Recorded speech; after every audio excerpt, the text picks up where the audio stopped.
जय माँ आनंदमयी। नमस्कार। आज के युग में अधिकांशतः लोगों ने एक स्त्री और पुरुष के बीच के प्रेम को ही प्रेम मान लिया। अभिभूत हो गए इस प्रेम से। फिल्म जगत को देख लो, 99.9% ये पुरुष और स्त्री के प्रेम पर ही आधारित कहानियां बनाई गई।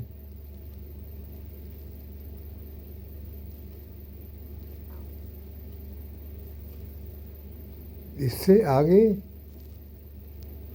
बढ़ा नहीं जा सका।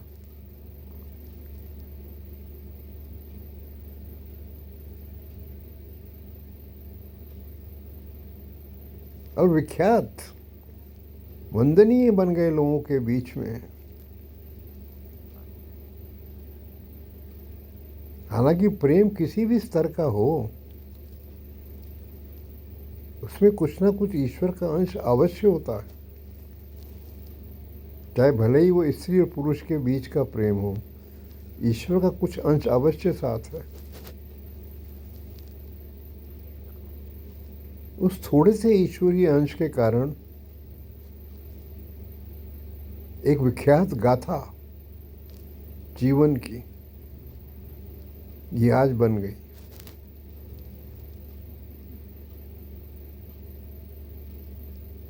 लेकिन अंधकार इतने से दूर नहीं होगा।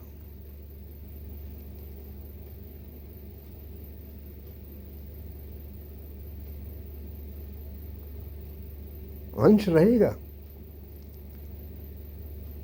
भावना उत्पन्न हो रही हो,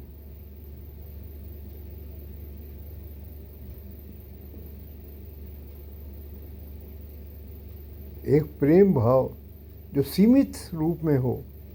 पुरुष स्त्री के मध्य प्रेम भाव बहुत सीमित होता है, ये असीमित नहीं है। लेकिन फिर भी इसमें ईश्वर का कुछ अंश है। बस यहीं तक पहुंचे हो।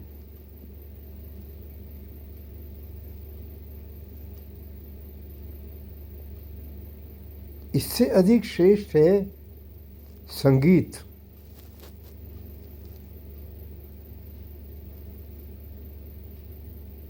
वो अधिक ईश्वर के निकट है।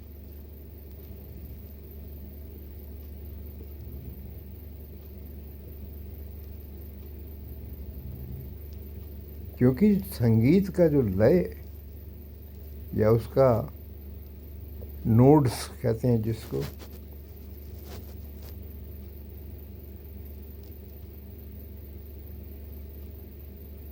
या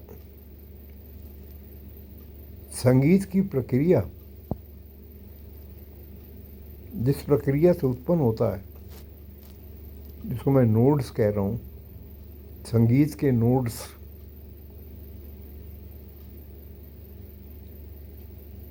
जो ईश्वरीय सत्ता का अधिक परिचय देते हैं।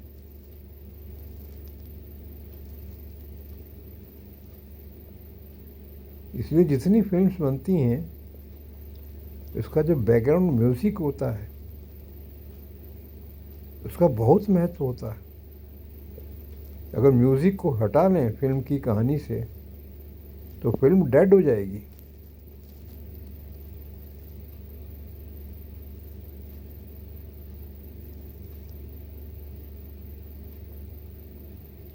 यानी कि म्यूजिक, संगीत की सहायता से आपके भीतर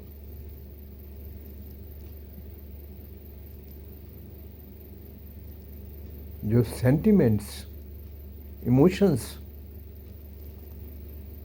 का प्रकटीकरण होता है, तो थोड़ा ईश्वर के करीब हो जाता है।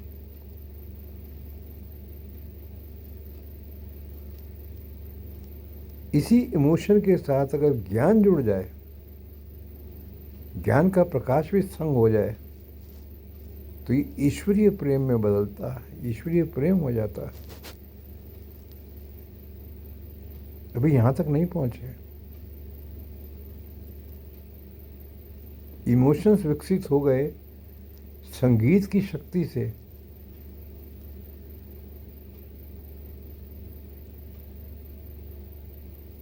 और उसको हमने एक अच्छी फिल्म कह दिया, कामयाब फिल्म,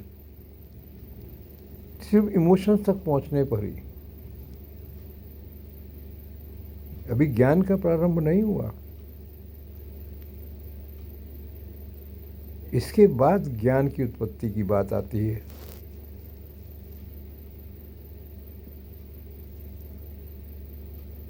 बहुत सी अच्छी फिल्में बनी जिसमें संगीत नहीं था,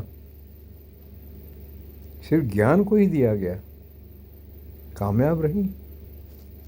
ज्ञान का स्थान संगीत से भी ऊपर है, क्योंकि उस स्थान पर कोई वाइब्रेशन ही नहीं है। शांत, आनंद,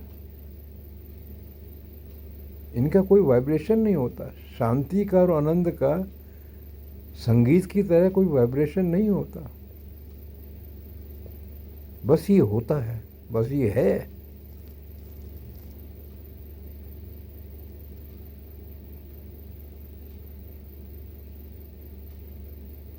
जैसे भगवान कृष्ण ने अर्जुन को कहा था आत्मा के बारे में, आत्मा के बारे में पूछा था अर्जुन ने, तो भगवान कृष्ण ने उत्तर में कहा, पार्थ बस आत्मा तो है, महसूस करो। तो इतना ही आत्म परिचय हो, शब्दों से संभव नहीं है आगे। आप इसको सिर्फ महसूस ही कर सकते हैं। ऐसे ईश्वर भी अनंत है, अनंत स्वरूप धारण किए हुए है, शब्दों से उसका वर्णन नहीं कर सकते। वहाँ पर भी यही आता है, बस ईश्वर है, बस आनंद है।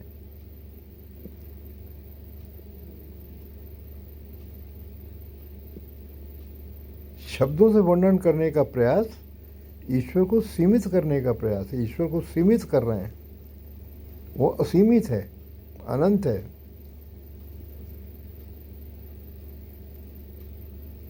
अब अनंत का परिचय कोई कहे साहब अनंत किसे कहते हैं? अनंत का अर्थ ये नहीं है कि अंतहीन आकाश, ये भी अनंत की परिभाषा नहीं है।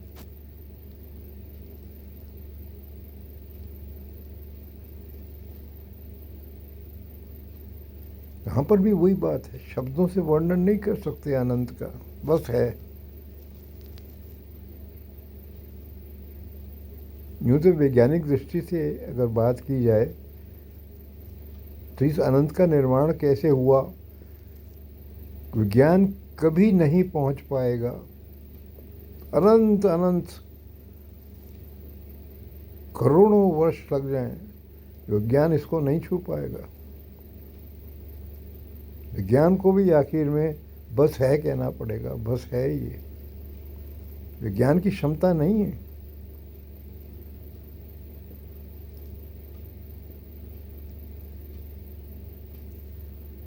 विज्ञान अपने यान तो भेज सकता है स्पेस में,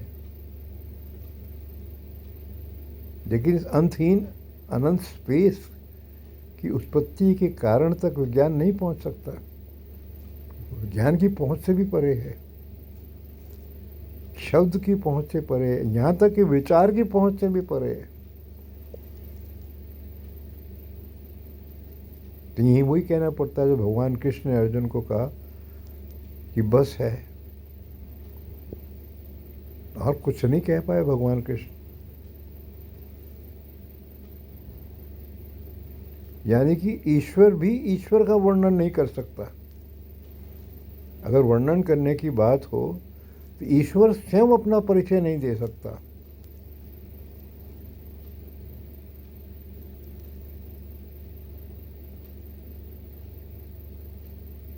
क्योंकि ईश्वर अनंत कहा गया है, अनंत है, तो अनंत का परिचय तो नहीं दिया जा सकता है। ईश्वर भी विफल हो जाता है उसका परिचय देने में, पूछा जाएगा तो नहीं दे पाएंगे। महसूस किया जाएगा तो परमानंद के रूप में महसूस होगा, वो आनंद के रूप में महसूस होगा। एक ऐसा एलिमेंट जो कि आपको चाहिए, बस आप उसके बिना नहीं जी सकते।